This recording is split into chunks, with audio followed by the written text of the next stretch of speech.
প্রিয় দর্শক, শুরু করছি রমজানের স্বাস্থ্য সুরক্ষা অনুষ্ঠানটি।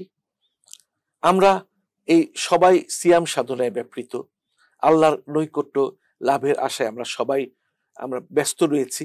কিভাবে স্রষ্টার নৈকট্য লাভ করব এবং কিভাবে সুস্থ থেকে এই রোজাটি, এই সিয়াম সাধনী পুরো মাসটি আমরা পালন করব। এবং এই পালন করতে গিয়ে অনেকে অনেক বিপত্তির সম্মুখীন হয় অসচেতনতার জন্য। এই জন্য আমরা অনেক খোলামেলা কথা বলছি সবার সাথে প্রায় প্রতিদিনই। প্রিয় দর্শক, আমাদের আজকের অতিথি বাংলাদেশের প্রখ্যাত সার্জন ডক্টর এস.ই. কবির। ডক্টর এস.ই. কবির সাহেব, আপনাকে অনুষ্ঠানে স্বাগত জানাচ্ছি। জি, আপনাকে ধন্যবাদ। ভালো আছেন? আলহামদুলিল্লাহ। আপনার অনেক দীর্ঘায়ু কামনা করি। আপনি আমাদের শিক্ষক, আপনার কাছ থেকে জাতি অনেক কিছু প্রত্যাশা করে, অনেক সেবা আপনি দিয়ে যাচ্ছেন। আরো আল্লাহর কাছে আমাদের প্রার্থনা অনেক অনেক বছর আল্লাহ আপনাকে বাঁচিয়ে রাখুক সুস্থতার সাথে, যাতে আপনি অনেক সেবা দিতে পারেন মানুষকে। আলহামদুলিল্লাহ, ধন্যবাদ আপনাকে। আমরা এখন রোজার রমজানের মধ্যে আছি, সবাই আমরা ইবাদতে ব্যস্ত। এই সময়টিতে মানুষ অনেক কিছু অনেক জানতে ইচ্ছা করে মানুষকে। এই জানানোর জন্য আমাদের এই পুরো মাসটির আয়োজন, এই রমজানের স্বাস্থ্য সুরক্ষা। তো আজকে আপনাকে পেয়েছি, আপনার মতো দক্ষ সার্জন, অনেক কিছু আপনার কাছ থেকে আমরা শুনবো, আমাদের দর্শকরা অতি উপকৃত হবেন। অ্যাপেন্ডিসাইটিস এই নামটার সঙ্গে মোটামুটি সবাই, কিন্তু গ্রামবাসীও জানে, খুব একেবারে খুব কমন নাম। এটা সম্বন্ধে একটু আগে আমি একটু একাডেমিক কথা বলবো, এটা ব্যাপারটা কি, জিনিসটা কি সেই সম্পর্কে আমি দুই একটা কথা বলবো। অ্যাপেন্ডিক্সটা হলো, এটা ইন্টেস্টাইনের একটা পার্ট। আমাদের দুই রকম ইন্টেস্টাইন আছে, একটা লার্জ ইন্টেস্টাইন আর একটা স্মল ইন্টেস্টাইন। এই অ্যাপেন্ডিক্স হলো লার্জ ইন্টেস্টাইনের একটা অংশ এবং এটা চিকন, খুব সরু, এবং যেখানে লার্জ ইন্টেস্টাইন শুরু হয়েছে অ্যাপেন্ডিক্সটা সেখানে থাকে, এবং জন্মগতভাবে এটা আল্লাহর ইচ্ছায়, সৃষ্টিকর্তার ইচ্ছায় এই জায়গাটা খুব সরু থাকে, কিন্তু লার্জ ইন্টেস্টাইন অন্য জায়গায় বেশ ক্যালিবার বড়, সেখান থেকে আমাদের বাথরুমগুলো বের হয়ে আসে। কিন্তু অ্যাপেন্ডিক্সটা খুব চিকন শুরু, কিন্তু তার একটা লুমেন থাকে, তার ভিতরে একটা নালী আছে। এর এক মাথা কলনের সঙ্গে লাগানো থাকে, আর এক মাথা ব্লাইন্ড, এর ভিতরে একটা নালী আছে। এবং এই অ্যাপেন্ডিক্স এটা একটা মানুষের অসুস্থতা বা সার্জিক্যাল ইমার্জেন্সির কারণ হতে পারে। কিন্তু অ্যাপেন্ডিক্স তো আমাদের দেহের একটা অংশ। আল্লাহ তো সবকিছু সৃষ্টি করেছেন, আমাদের শরীরের সব নিখুঁত কারিগর হিসেবে উনি একজন সৃষ্টি করেছেন, কিন্তু অ্যাপেন্ডিক্সটা কেন সৃষ্টি করলেন? অন্য লাভ কি হচ্ছে এর থেকে? এখান থেকে লাভ যে হয় না তা না, এর ভিতরে যে লিম্ফোটিক ফলিকুল থাকে সেটা ডেফিনেটলি সেটা আমাদের শরীরের জন্য কাজ করে। কিন্তু ব্যাপারটা হলো যে যতটুকু অ্যাপেন্ডিক্স আমাদেরকে সহায়তা করে আমাদের শরীরের রক্ষা করার জন্য, সেগুলো বিকল্প ব্যবস্থা আছে, যার কারণে আমরা যদি অ্যাপেন্ডিক্সটা কেটে ফেলে দিই তাহলে তার কোনো সমস্যা হবে না, বিকজ অ্যাপেন্ডিক্সের যে ফাংশন, সে ফাংশন অন্য জায়গায় আছে। বিকল্প ব্যবস্থা আছে। তাহলে কোন বয়সে সাধারণত অ্যাপেন্ডিক্সের রোগীরা ভোগেন? সাধারণত যে কথাটা একাডেমিক যে কথা, বইয়ের যে কথা, ইয়াং অ্যাডাল্টস বলতে বোঝা যায় যে 12, 13, 14, 15, 16, 18, 20 পর্যন্ত এরা ইয়াং অ্যাডাল্টস, এবং এখানে ছেলে মেয়ের কোনো পার্থক্য নেই। কিন্তু একথা বইয়ের মধ্যে বইয়ে আছে, বা আমাদের অভিজ্ঞতা, দীর্ঘদিনের অভিজ্ঞতা, তাতে আমরা দেখেছি যে অনেক শিশু বয়সেও অ্যাপেন্ডিক্স হতে পারে। এমনকি এরকম বয়সে অ্যাপেন্ডিক্স হতে পারে যখন এই বাচ্চা, এই শিশু, সে সঠিকভাবে বলতে পারে না। সেটা আমাদের জন্য খুবই একটা, বা রোগীর জন্য বা পরিবারের জন্য খুব মারাত্মক বিপর্যয়ের ব্যাপার, যে ঠিক মতো বাচ্চা বলতে পারছে না। তখন এখন অনেক আধুনিক ব্যবস্থা আছে এটা বোঝার জন্য। তখন এই শিশুর আম্মা is the best guide for the diagnosis. কিভাবে সে বলতে পারবে, বাচ্চা বলতে পারছে না, সে আমার বাচ্চার এখানে ব্যথা লোকেট করতে পারে। খুব ইম্পর্টেন্ট। এবং যাবতীয় তথ্য এই বাচ্চার মার কাছ থেকে নিতে হবে, নোবডি এলস, আর কেউ না, নট ইভেন ফাদার। সে বলে দেবে যে আমার বাচ্চার এখানে ব্যথা হচ্ছে, এখানে আমি চাপ দিলে সে ব্যথা পায়, এদিকে কম ব্যথা, এখানে বেশি ব্যথা, সে বমি করে, বমির ভাব হয়, তার বাথরুমের এরকম সমস্যা হচ্ছে। এই কথাগুলো বাচ্চা বলতে পারবে না। জ্বর থাকতে পারে। যে আমার বাচ্চা হালকা হালকা জ্বর আছে, এই কথাগুলো বাচ্চা বলবে না, কিন্তু বাচ্চা মা বলবে। তো এমনি খাবার দাবারের সাথে এগুলো, খাবার দাবারের সঙ্গে রিচ ফুড ডেফিনেটলি যে কজ অ্যাপেন্ডিক্সের জন্য। ইনফেকশন ইম্পর্টেন্ট কজ, কারণ হলো লার্জ ইন্টেস্টাইনে কিছু ব্যাকটেরিয়া মারাত্মক ব্যাকটেরিয়া সার্বক্ষণিকভাবে অবস্থান করে এবং সেগুলো সাধারণত ডিজিজ তৈরি করে না। কোন একটা সার্কামস্ট্যান্সেস, একটা সুইটেবল, একটা তাদের জন্য সুইটেবল এনভায়রনমেন্ট যখন ক্রিয়েট হবে তখন সেগুলো ইনফেকশন সৃষ্টি করে এবং সেই ইনফেকশন গুলো খুব মারাত্মক এবং সেই ইনফেকশনটা অ্যাপেন্ডিক্সও আসতে পারে, যেহেতু appendix is a part of the large intestine. এটা হলো একটা কারণ। আর অ্যাপেন্ডিক্সের আরো কত কারণ যদি আপনি বলেন, যে জিজ্ঞেস করেন যদি অ্যাপেন্ডিক্সের কি কি কারণে হতে পারে, যাদের বাথরুম ক্লিয়ার হয় না, কনস্টিপেশন থাকে তাদের, বা অনেক অনেক মানুষ এরকম আছে 2 দিন 3 দিন পর পর বাথরুম হয়, অসংখ্য মানুষ, মেয়েদের বেশি। এদের বাথরুমের, টয়লেটের এবং স্টুলের একটা গোটা অ্যাপেন্ডিক্সের মধ্যে ঢুকে যেতে পারে। আচ্ছা, ওই লুমেন, যে আমি যে লুমেনের কথা বলেছি, সেই লুমেনের মধ্যে ঢুকে যেতে পারে এবং এটা মারাত্মক একটা অবস্থা। তখন সেখানে একটা অবস্ট্রাকশন সৃষ্টি হয়। এটা very important cause appendicitis, acute appendicitis. ওয়ার্মের কোনো ভূমিকা আছে? 2 নম্বর হলো ওয়ার্মস, যে ছোট ছোট যে ওয়ার্মস গুলো আছে সেগুলো একাধিক অসংখ্য ওয়ার্মস একসঙ্গে মিলিত হয়ে, কৃমি, যে ছোট কৃমি, ছোট কৃমি, ছোট একদম ছোট ক্ষুদ্র কৃমি যেগুলো, সেগুলো এই লুমেনের মধ্যে ঢুকে যেতে পারে। সেখানে একই রকমের সমস্যা সৃষ্টি করবে। লক্ষণগুলো কিভাবে বোঝা যায়? 1 নম্বর লক্ষণ হবে রোগী ব্যথার কথা বলবে। সেই ব্যথাগুলো নাভির চারিদিকে, প্রথম দিকে নাভি বলবে যে আমার নাভি চারিদিকে ব্যথা শুরু হয়েছে, বা একটু উপরে, নাভির একটু উপরেও হতে পারে। 2টা জায়গায় ব্যথা স্টার্ট হতে পারে, হয় নাভির চারিদিকে অথবা তার একটু উপরে, এখানে ব্যথা হতে পারে। তারপরে সে বলবে যে আমার ব্যথাটা এইভাবে শুরু হয়েছিল নাভি চারিদিকে, এখন এটা আমার ডান দিকে নিচে, এখানে আমি ব্যথা পাচ্ছি, আমার এখানে এখন ব্যথা নাই। একদম টিপিক্যাল মানে ফিচার অফ অ্যাকুট অ্যাপেন্ডিসাইটিস। আর কি সমস্যা আপনার? বলবে যে আমার রুচি কমে গেছে, বলবে যে আমার বমি বমি ভাব লাগতেছে, আমার খেতে লাগতেছে না, আমার হালকা জ্বর মনে হচ্ছে, একদম টিপিক্যাল। সুতরাং রোগীর সঙ্গে কথা বলা, রোগীর হিস্ট্রিটা নেওয়া খুব ইম্পর্টেন্ট। হ্যাঁ, বয়সের একটা ফ্যাক্টর। তা যারা বলতে পারে, একটা 15-16 বছরের ছেলে বা মেয়ে, সে ক্লিয়ারলি বলতে পারে, একদম ক্লিয়ারলি বলতে পারে। তার সঙ্গে কথা বলা, তার সঙ্গে জিজ্ঞেস করা কতদিন ধরে হচ্ছে, কখন থেকে হচ্ছে, তোমার বাথরুমের কি অবস্থা, তোমার সে সব বলতে পারবে, তার মা বাবার হেল্প দরকার নাই। তো এখান থেকে তার হিস্ট্রিটা নিলে মোটামুটি আমরা আইডিয়া করতে পারি যে এটা অ্যাপেন্ডিক্স। তারপরে তাকে একটু পরীক্ষা করতে হবে, দেখতে হবে, তার পেটে হাত দিতে হবে। দিস ইজ অলসো, পেটে হাত দিতে হবে, তার পেটে হাত দিতে হবে, গায়ে হাত দিতে হবে, রোগীর সঙ্গে কথা বলতে হবে, যেমন তেমন রোগীকে গায়ে হাত দিতে হবে। গায়ে হাত দেওয়ার অর্থ আমি যেটা মিন করছি সেটা বুঝে নিতে হবে, সেটি যে ব্যথা আছে কিনা, কোথায় ব্যথা। রোগীকে যে পেটটাকে যদি আমি 4 ভাগ করি, আমি প্রথমে ভালো দিকে যেখানে ব্যথা কথা বলছে ওই দিকে আমি আগে দেখবো। তা আমি 3 দিকে দেখলাম ব্যথা নাই, সেও যেখানে বলছে ওখানে ব্যথা আছে। সুতরাং আমার আর বুঝতে অসুবিধা নাই। একটা ইয়াং মেয়ে এরকম ব্যথা নিয়ে আপনার কাছে এসছে, তো ইউটিআইও থাকতে পারে। ইউটিআই এর জন্য শুধু ইউটিআই না, ম্যারিড একটা মেয়ে, ধরেন 20 ইয়ার্স, আমাদের দেশে যারা হয় 18 বছরের বিয়ে হয়, 20 ইয়ার্সে বিয়ে হয়, তাদের যদি রাইট সাইডের এরকম ব্যথা নিয়ে আসে, মারাত্মক ব্যথা নিয়ে আসে, একদম অ্যাপেন্ডিক্সে যদি সমস্যা হয়, তাহলে ইউটিআই ছাড়াও আরো মারাত্মক একটা সমস্যা, সেটা একটোপিক প্রেগন্যান্সি।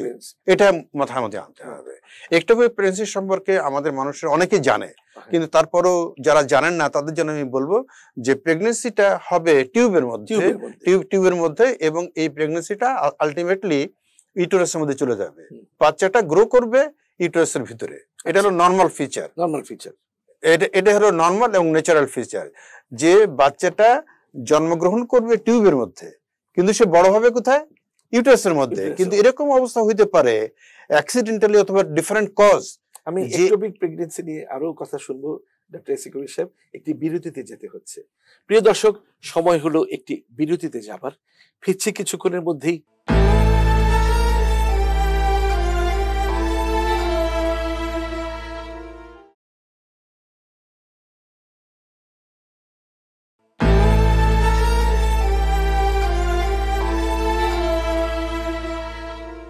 সুপ্রিয় দর্শক, আমরা আলাপ করছিলাম অ্যাপেন্ডিসাইটিস নিয়ে। আমাদের আজকের আলোচক, আমাদের উপস্থিত ব্যক্তি যে উনি বাংলাদেশের প্রখ্যাত সার্জন ডক্টর এস.সি. কবির।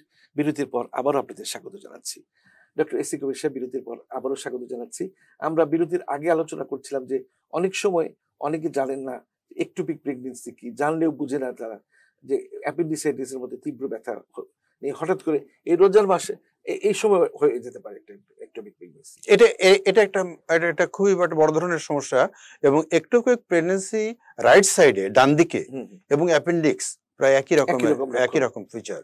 তাহলে আপনি ডিফারেন্সিয়েট করবেন কিভাবে, ডায়াগনোসিস করবেন কিভাবে, এবং চিকিৎসাটা কিভাবে করবেন? সেজন্য আমাদের 1 নম্বর হলো যে হিস্ট্রি, যে আগের কথা, হিস্ট্রি মানে রোগীর সঙ্গে কথা বলা, তার সঙ্গে জিজ্ঞেস করতে সে ম্যারিড কিনা, তারপরে তার লাস্ট মাসিক কবে হয়েছে, মাসিকের সঙ্গে প্রেগন্যান্সি সম্পর্ক আছে, এটা সবাই জানে, অবশ্যই সবাই জানে। নেক্সট হলো যে ব্যথা কোথায় শুরু হয়েছে, কবে শুরু হয়েছে, কখন শুরু হয়েছে, আমলিকাস থেকে শুরু হয়েছে কিনা, না ডান দিকে শুরু হয়েছে, that will give a good idea.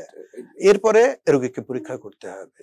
রোগীকে পরীক্ষা করলে অনেক সময় হয় কি, একটোপিক প্রেগন্যান্সিটা সম্পর্কে আমি আগে বলতেছিলাম, এটা আরেকটু সামান্য বলতে চাই, যে প্রেগন্যান্সিটা স্টার্ট হয় টিউবের মধ্যে, এটা বাচ্চা গ্রো করে ইউটেরাসের মধ্যে। This is normal physiology.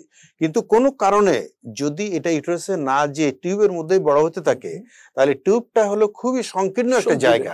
এখানে যখন বাচ্চা গ্রো করতে থাকে, একটা পর্যায়ে এটা রাপচার হয়ে যায়, ফেটে যায়। সেটা ভয়ঙ্কর একটা পরিস্থিতি, অত্যন্ত মারাত্মক। হ্যাঁ, এখানে প্রচুর ব্লিডিং হয়, এবং এত ব্লিডিং হয় যে ডেফিনেটলি শক হতে পারে,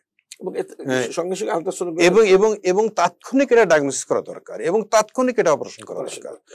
the time is very short, সেটি কারণ ভিতরে ব্লিডিং হচ্ছে, এবং মারাত্মক ধরনের ব্লিডিং হচ্ছে, সেটি মারাত্মক ব্লিডিং হয়ে রোগী শকে এবং রোগী মারা যেতে পারে। এবং এই চিকিৎসাটা যত দ্রুত সম্ভব তত দ্রুত সম্ভব করতে হবে। এখন দেখা যায় যে একটু প্রান্তিক অবস্থায় আছে, সে আল্ট্রাসোনোগ্রামের সুযোগ পাচ্ছে না, তখন তাকে সে শহরে চলে আসতে হবে, তাকে শহরে ডাক্তারের সহায়তা নিতে হবে। হয় অ্যাপেন্ডিসাইটিস না তো একটু কিছু মনে করে তাকে ultrasonography gives us a good idea.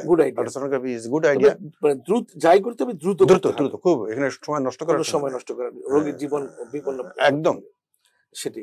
আর এখন তো রমজান মাস চলছে, এই সময়টিতে আপনার কি কি ধরনের রোগী আপনি বেশি পাচ্ছেন? রমজান সংক্রান্ত যে ব্যাপার, রমজান সংক্রান্ত অসুখ বিসুখ, সেটা আমি মনে করি না যে রমজানের জন্য এই রমজানের জন্য হচ্ছে এরকম ভাবে আমি বলতে পারি। তবে কিন্তু আবার দেখা যাচ্ছে যে মানুষ নারীর টানে বাড়ি ফেরার দেখলে তাগিদ থাকে, বাসের উপরে ছাদে, তারপর ট্রেনের ছাদে করে মানুষ দেশে যাচ্ছে, তো রাস্তায় হয়তো একটা দুর্ঘটনা করতে পারে। আমরা দেখি যে মানে রোজার মাসে অনেক দুর্ঘটনা জনিত মৃত্যুর হার কিন্তু অনেক বেড়ে যায়। দুর্ঘটনা করতে পারে, তাৎক্ষণিক একটা লোক ট্রেন থেকে নিচে পড়ে গেল, হাত পা ভেঙে গেল, দ্রুত আপনাদের কাছে নিয়ে আসলো, হয়তো বা জ্ঞান আছে কিংবা জ্ঞান নেই, আপনি কি করবেন? রোগীকে হাসপাতালে 1 নম্বর কাজ হলো রোগীকে হাসপাতালে ভর্তি করতে হবে।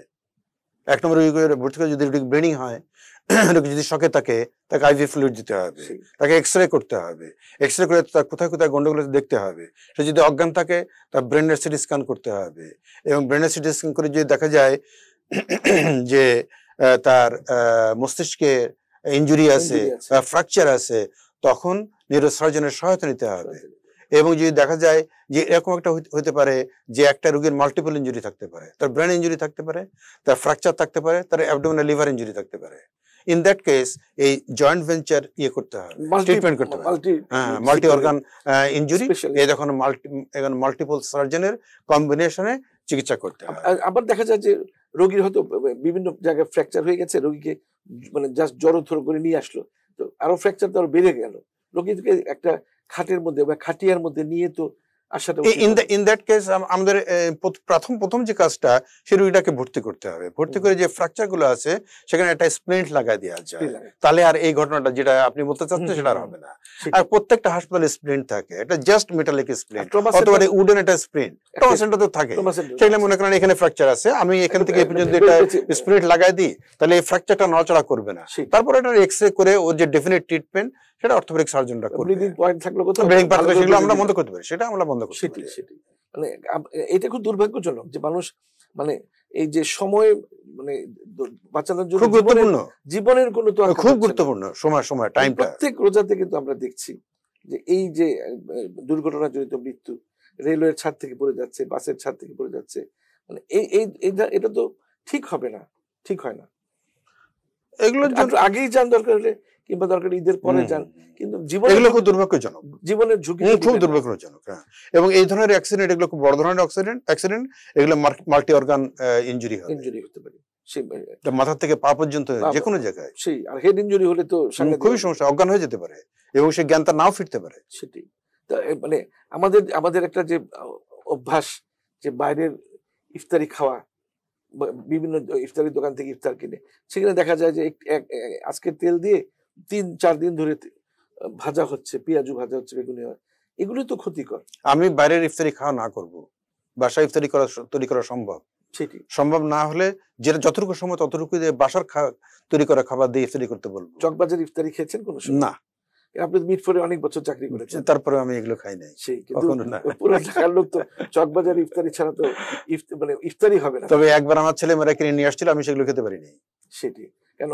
হজম যদি আমার পছন্দ হয় না, ইবাদত বন্দিকেও ডিস্টার্ব হয়ে যাবে, আমার পছন্দ হয় না। সেটি এগুলি আসলে অ্যাভয়েড করাই ভালো। আবার মানে পুরান ঢাকার লোকজন আবার এগুলো শুধু যারা কারণ হলো যারা তৈরি করতেছে তারা তো স্বাস্থ্যসম্মত ভাবে করতেছে না, ঘাম ঝরছে, বা যেভাবে তৈরি করা উচিত, যেভাবে আমাদের সরকার কর্তৃক যেভাবে নির্দেশনা আছে হেলথ ডিপার্টমেন্ট থেকে, সেভাবে তো তৈরি করা হচ্ছে। দেখা যাচ্ছে যে মানে ময়লা হাত দিয়ে ধরছে, তৈরি করছে, ইভেন দি প্রিপারেশন একদম এটা হাইজেনিক না, মানে একদম স্বাস্থ্যসম্মত। হাড়ি পাতিল সবকিছু ভালো করে ওয়াশও করা হয় না। শুধু জান আমাদের environmental factor is very important, একদম প্রচুর। এখন ঢাকা শহরে সবথেকে বেশি ধুলাময়, এবার বায়ু দূষণের দিকে আমরা তো এক নম্বরে অল ওভার দি ওয়ার্ল্ড, বিশ্বে 1 নম্বর। তা আপনার এই এগুলো তো খাবারের মধ্যে চলে আসতেছে, বাইরের খাবার। বাইরে তো তারপরে মশা মাছি এগুলো ঘুরছে বর্মন করে। বাইরের খাবার খেতে আমি গ্যাস্ট্রোএন্টারাইটিস রোগী তো সার্জনের কাছে আসবে খুব পেটে ব্যথা নিয়ে, তখন কি আমরা গ্যাস্ট্রোএন্টারোলজিস্টদের ডাকবো, মানে মনে করেন যে পেটে ব্যথা হচ্ছে, একজন সার্জনের কাছে যাই, তখন যদি তার ডায়রিয়া হয়, ভমিটিং হয়, তাকে হাসপাতালে ভর্তি হতে হবে। তার ডিহাইড্রেশন হয়, ডিহাইড্রেশন তার আছে অলরেডি, হি ইজ ডিহাইড্রেটেড, অথবা তার ডিহাইড্রেশনের আশঙ্কা আছে, তখন তাকে হাসপাতালে ভর্তি করে তাকে 1 নম্বর কাজ হলো তার ডিহাইড্রেশন যদি থাকে এটা কারেকশন করা, অথবা ডিহাইড্রেশন প্রিভেন্ট করা। তখন তার আইভি ফ্লুইড ইজ অ্যাভেলেবল, আমাদের দেশে প্রচুর অ্যাভেলেবল, এগুলো তাকে স্টার্ট করতে হবে। তারপরে তার পেটে ব্যথার কারণ উদ্ধারণ করতে হবে। এটা যদি ডায়রিয়া জনিত হয়, গ্যাস্ট্রোএন্টারাইটিস হয়, আপনি যেটা বলেছেন, তাহলে সেটার জন্য আমরাও চিকিৎসা করতে পারি, হ্যাঁ, এবং গ্যাস্ট্রোএন্টারোলজিস্টও চিকিৎসা করতে পারে, কিন্তু তাকে হাসপাতালে ভর্তি হতে হবে। আপনি একজন প্রখ্যাত সার্জন, আপনাকে যদি বলা হয় যে স্যার আপনি ইফতারির একটা প্লেট সাজান, আপনি কিভাবে সাজাবেন? ফল, শুধু ফল থাকবে নাকি আরো কিছু? যে মানে ইফতারের রমজানে একটা অনুষঙ্গ থাকে, পেঁয়াজি, বেগুনি, বাসায় বানানো হোক, হ্যাঁ, এগুলো থাকতে পারে, তো জিলাপি তার একটা লিমিট থাকতে হবে। হ্যাঁ, জিলাপির কথা আপনি বলেছেন, জিলাপি খেতে পারে, কিন্তু জিলাপি বাইরে থেকে কিনে আনতে হয়, বিভিন্ন রঙের রং মেশানো হয়, কার্সিনোজেনিক, এবং অল কালার মানে রং যে ব্যবহার করা হয় খাদ্যের মধ্যে, অল এটাকে কি বলবো, ফুড ডাই, যেগুলো মানে এগুলো তো ফুড ডাই বলে, কালার ডাই, এগুলো কার্সিনোজেনিক শব্দের অর্থ এগুলোকে ক্যান্সার তৈরি করতে পারে, এগুলো অ্যাভয়েড করতে হবে। তারপর আরেকটা আছে যে কিডনি স্পেশালিস্টরা বলে যে এই যে রং যদি দীর্ঘদিন ডেইলি এই রঙিন জিলাপি, রঙিন বিভিন্ন রং দিয়ে তো অনেক কিছু ইফতার, হ্যাঁ অবশ্যই, তার কিডনি শাটডাউন পর্যন্ত হতে পারে, অবশ্যই হতে পারে, শাটডাউন না হলেও রেনাল ডিজিজ তৈরি হবে, ক্রনিক রেনাল ডিজিজ হতে পারে। ডক্টর ইসি কবির সাহেব অনুষ্ঠানে এসেছেন, এই রমজান মাসে আপনাকে কষ্ট দিয়েছি, আমাদের দর্শকরা অনেক উপকৃত হবেন আপনার মতো একজন সার্জনের অনেক উপদেশ শুনে। আপনাকে অনেক অনেক ধন্যবাদ। প্রিয় দর্শক, আমরা অনুষ্ঠানের একেবারে শেষ প্রান্তে এসে পৌঁছে গেছি। আপনারা নিশ্চয়ই বাংলাদেশের প্রখ্যাত সার্জন ডক্টর ইসি কবির কাছ থেকে অনেক মূল্যবান কথা শুনতে পেয়েছেন। আশা করি আপনারা অনেক উপকৃত হবেন। প্রিয় দর্শক, আপনারা ভালো থাকুন, সুস্থ থাকুন, নিরাপদে থাকুন। সবার জন্য রইল অনেক অনেক শুভেচ্ছা আর শুভকামনা।